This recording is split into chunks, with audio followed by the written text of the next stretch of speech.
Uttarbanga medical college ও হাসপাতালে threat কালচারের অভিযোগে এবারে প্রিন্সিপাল অফিসের সামনে অবস্থান বিক্ষোভে বসলেন এক কর্মী।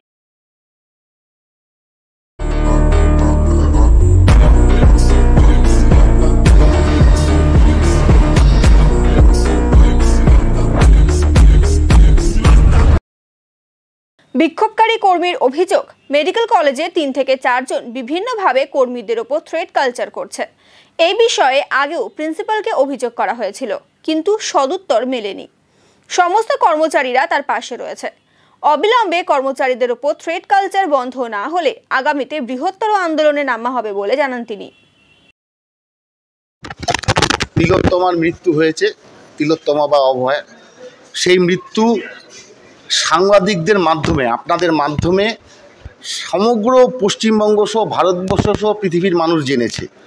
হয়তো যদি সাংবাদিকরা সেটাকে এইভাবে প্রচার না করত, তিলোত্তমার এই ধর্ষণ খুনের ঘটনাটা হয়তো স্রোতের মধ্যে ভেসে চলে যেত। সেই ঘটনার পরে আমার মনে একটা জিনিস খুব ভালোভাবে স্ট্রাইক করলো, সেটা হচ্ছে আর.জি. কর মেডিকেল কলেজের মতো একটা সুপ্রতিষ্ঠিত প্রতিষ্ঠানে ধর্ষণ করে খুনের মতো জঘন্য অপরাধ হচ্ছে। পাশাপাশি নর্থ বেঙ্গল মেডিকেল কলেজে হয়তো এখনও ধর্ষণ করে খুনের মতো জঘন্য ঘটনা ঘটেনি, কিন্তু এখানেও ডাক্তার এবং কর্মচারীদের মধ্যে একটা থ্রেট কালচার সিন্ডিকেট আছে। ডাক্তারদের মধ্যে থ্রেট কালচার সিন্ডিকেটের যে 3 জন নায়ক, সেটা ছবিসহ প্রকাশ্যে চলে এসেছে। এবং আমাদের কর্মচারীদের মধ্যে থ্রেট কালচারে কারা নায়ক, কাদের মাধ্যমে কর্মচারীরা সারাক্ষণ নিষ্পেষিত হচ্ছে, আক্রমণ হচ্ছে, মানসিক যন্ত্রণার শিকার হচ্ছে, সেটা সবাই জানে।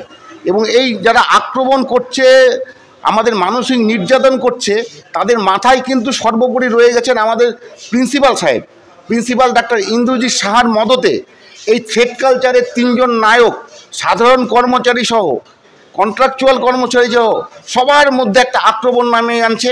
বিভিন্ন রকম অজুহাত এবং বিনা কারণে তাদের থেকে আক্রমণ করা হচ্ছে।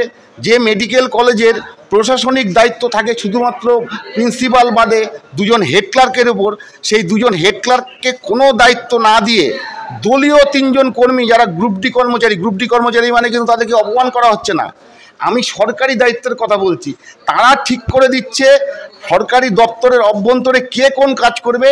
আর সেই মতো আমাদের প্রিন্সিপাল, যার সিদ্ধায়টা আছে নাকি আমার তীব্রভাবে সন্দেহ আছে, সেই প্রিন্সিপাল সে নতজানু হয়ে সেই 3 জন মানুষের কথা শুনে সামগ্রিকভাবে মেডিকেল কলেজের সাধারণ কর্মচারীদের মধ্যে একটা থ্রেট কালচার চালিয়ে যাচ্ছে। পাশাপাশি যারা ছাত্র আছে তাদের মধ্যেও সেই থ্রেট কালচার চলছে। ছাত্ররা রুখে দাঁড়িয়েছে সারা পশ্চিমবঙ্গ সহ উত্তরবঙ্গে মেডিকেল কলেজে।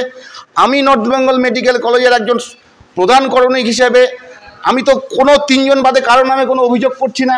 আমি অভিযোগ এই কারণেই করছি না 3 জন বাদে, আর যে সমস্ত কর্মচারীরা আছে তারা নিরীহ ভালো মানুষ, সে যে দপ্তরেই কাজ করুক, আজকে অফিসে কাজ করুক কিংবা ফরেন্সিক মেডিসিনে কাজ করুক, প্রত্যেকটা কর্মচারী ভালো কর্মচারী।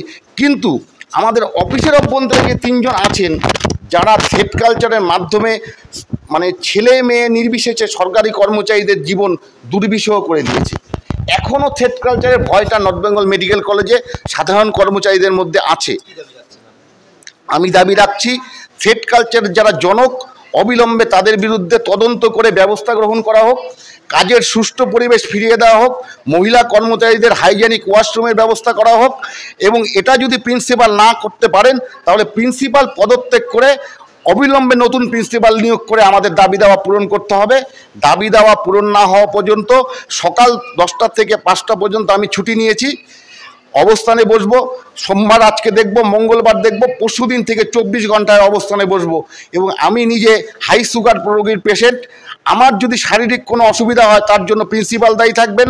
এবং আমি এও খবর পাচ্ছি থ্রেট কালচারের 2-3 জন বারবার করে এখান দিয়ে এসে ঘোরাফেরা করে যাচ্ছে।